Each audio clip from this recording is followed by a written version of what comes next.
Hello, you are listening to an episode of Trade Talks, a podcast about the economics of trade policy. I'm Chad Bown, the Reginald Jones Senior Fellow at the Peterson Institute for International Economics, and your host for this week's show. This episode is about the steel and aluminum deal announced between the United States and the European Union on October 31st. Here's President Joe Biden. Here's what this deal does. It immediately removes tariffs on the European Union on a range of U.S. products and lowers costs to American consumers. It ensures strong and competitive U.S. steel industry for decades to come and creates good-paying union jobs at home. And demonstrates how by harnessing our diplomatic and economic power, we can reject the false idea that we can't grow our economy and support American workers while tackling the climate crisis. We're going to explain what President Biden means when he says the deal immediately removes tariffs on the European Union. Not surprisingly, it's a bit more complicated than that. And beyond lifting of the tariffs, there was a second part that Biden referred to on tackling the climate crisis. Here's European Commission President Ursula von der Leyen.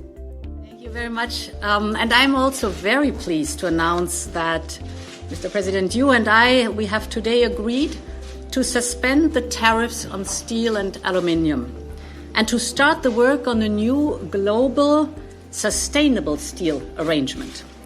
And this marks a milestone in the renewed EU-US partnership. And it is our global first in our efforts to achieve the decarbonization of the global steel production and trade.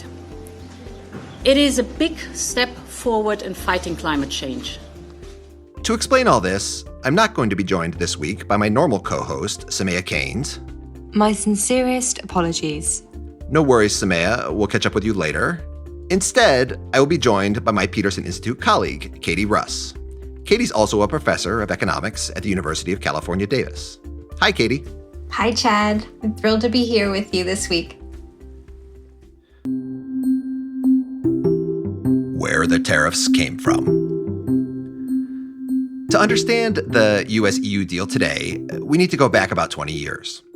The early 2000s were the last time there was a massive wave of US and global tariffs in the steel industry. Then, too, there were concerns about industrial overcapacity. But in the years that followed, things changed. And by things, of course, in trade, that is often code for China. China went from being a relatively minor producer 20 years ago to now making more than 50% of the world's steel and aluminum. When China was growing at an average of 10 or 12% a year, all that steel and aluminum production was not a problem. China's domestic market absorbed a lot of its steel production, with waves of public infrastructure projects and private construction propelling demand for metals. But over the last decade, things really changed. China's economy started to slow down, but its steel production did not slow down. More and more Chinese steel ended up being exported to the rest of the world. Since China is a big producer of steel, you just said it accounts for half of world production, that puts pressure on competitor sales in foreign markets because they still move the global price. In countries like the United States, that new competition from China meant lots and lots of new tariffs being imposed on China. Special tariffs that are called anti-dumping or countervailing duties, anti-subsidy tariffs.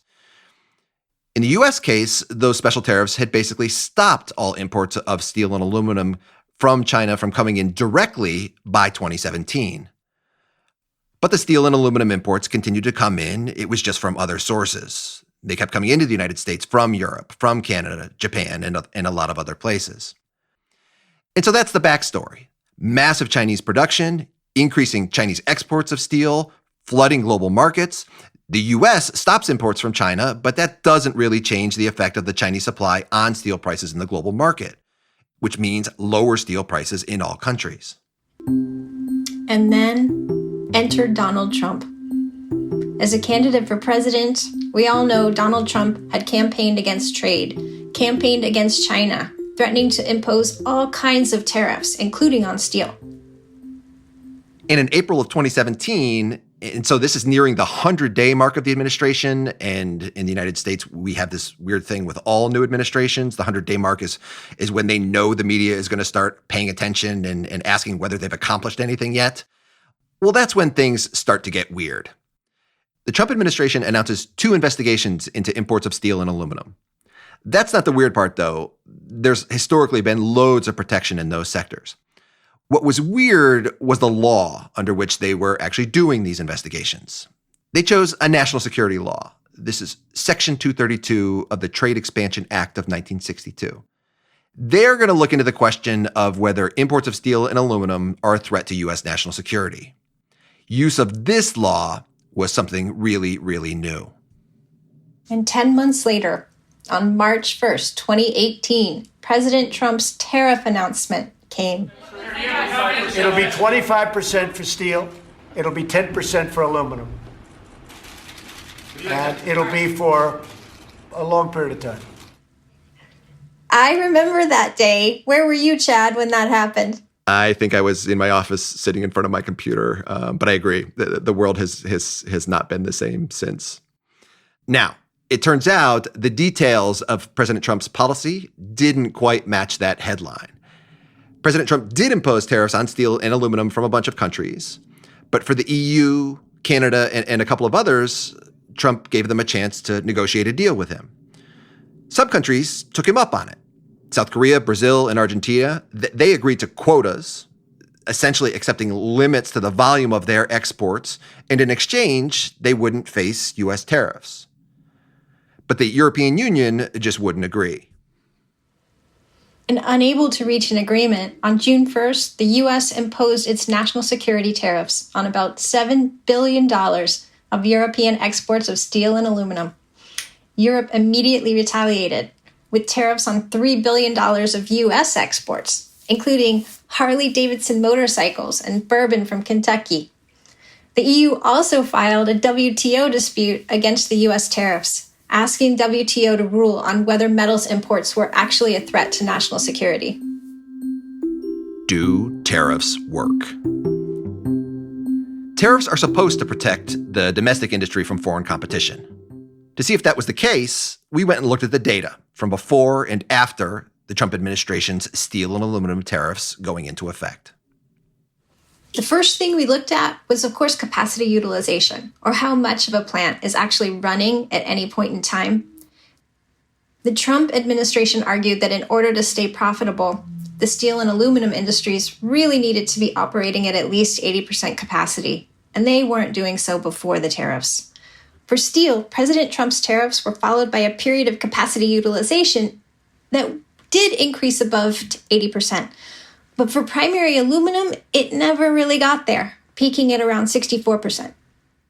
For prices and in production, the data for steel and aluminum are also somewhat mixed. Yes, metals production in the U.S. did increase after the tariffs went on, but not by nearly as much as prices went up. And prices going up presents a problem. While high steel prices are good for steelmaking companies, they're bad for steel using companies, because that means higher input prices, which increases their costs. And for every job in the U.S. steel industry, there are about 20 people working at companies that really use steel intensively.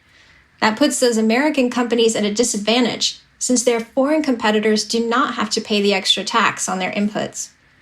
Take American automakers. They worried that tariffs would push up costs, increasing the prices they have to charge on their cars. Ford, who, don't forget, has to worry about cars made in Japan or Europe, where there is not this kind of tariff, said the tariffs reduced their profit by $1 billion. There was also this huge wave of metal-using companies asking to be excluded from the tariffs. By January 2020, the Commerce Department had to sort through nearly 100,000 requests to be exempt from the tariffs. Feeling this pressure, the Trump administration extended the tariffs to also cover nails and aluminum bumpers for cars and a couple of other products.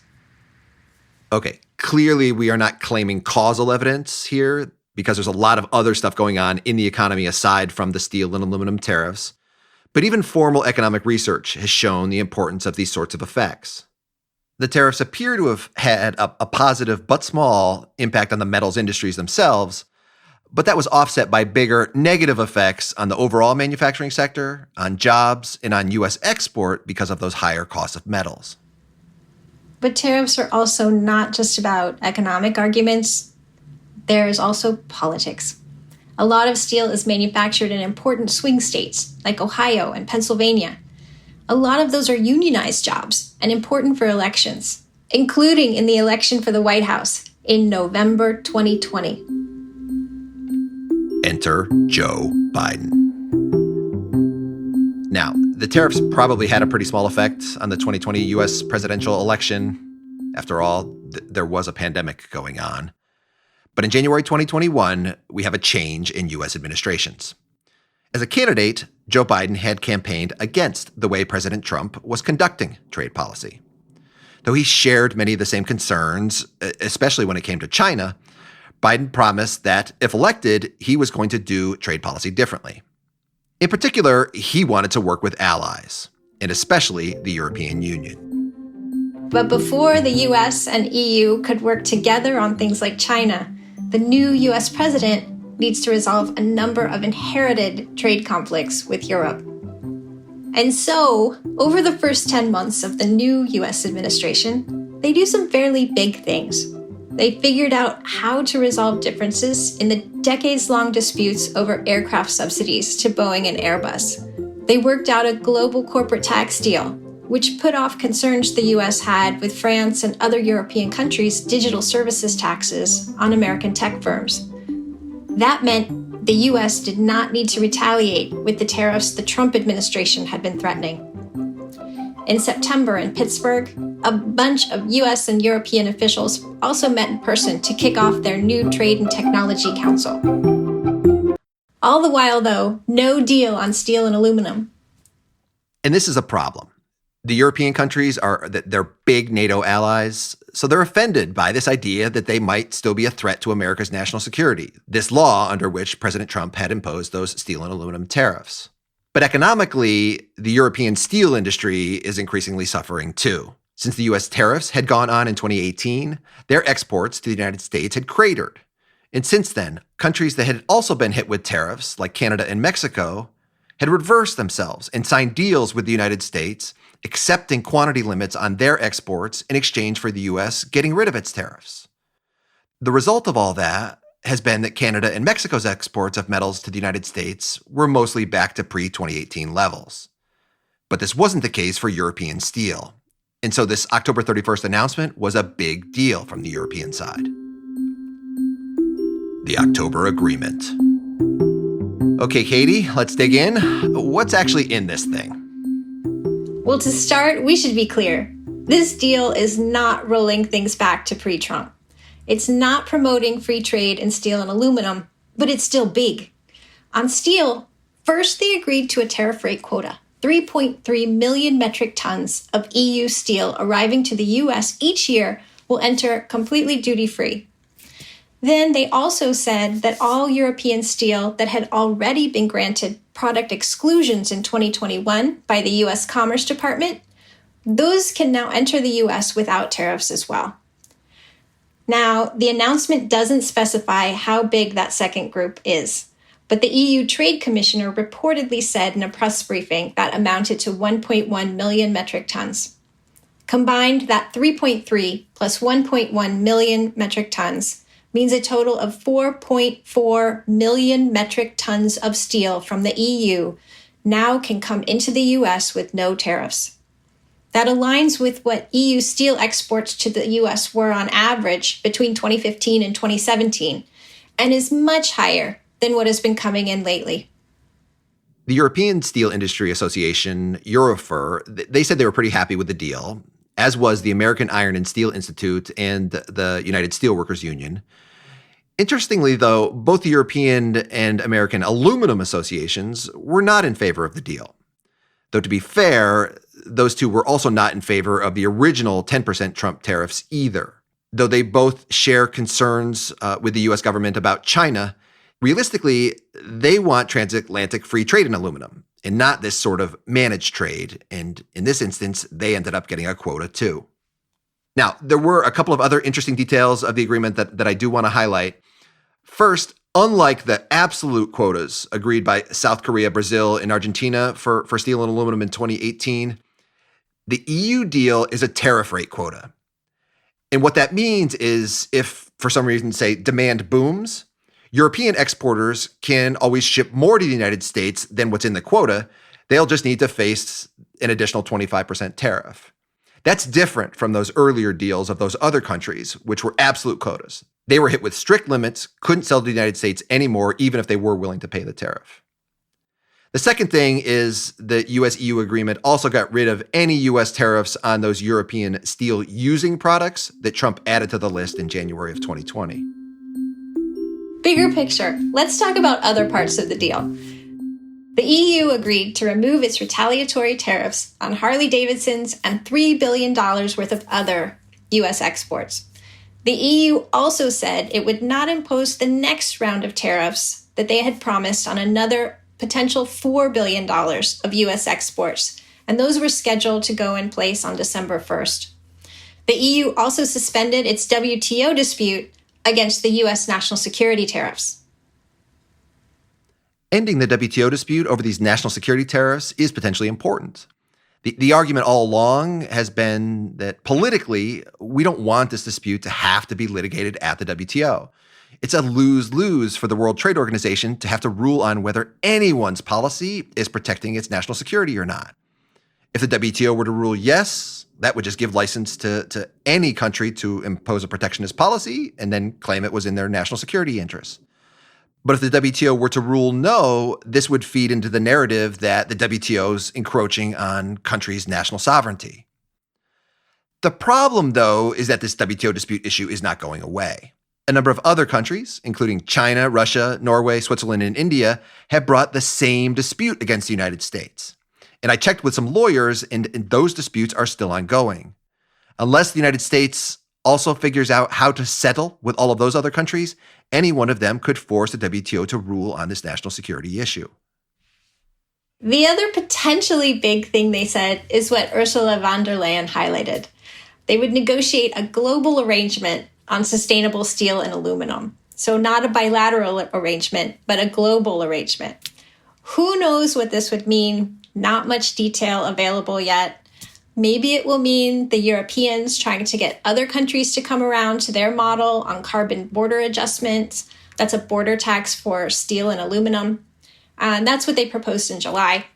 Steel and aluminum are some of the most carbon-intensive industries out there, and the EU and the US have agreed to talk about this. So more to come on this.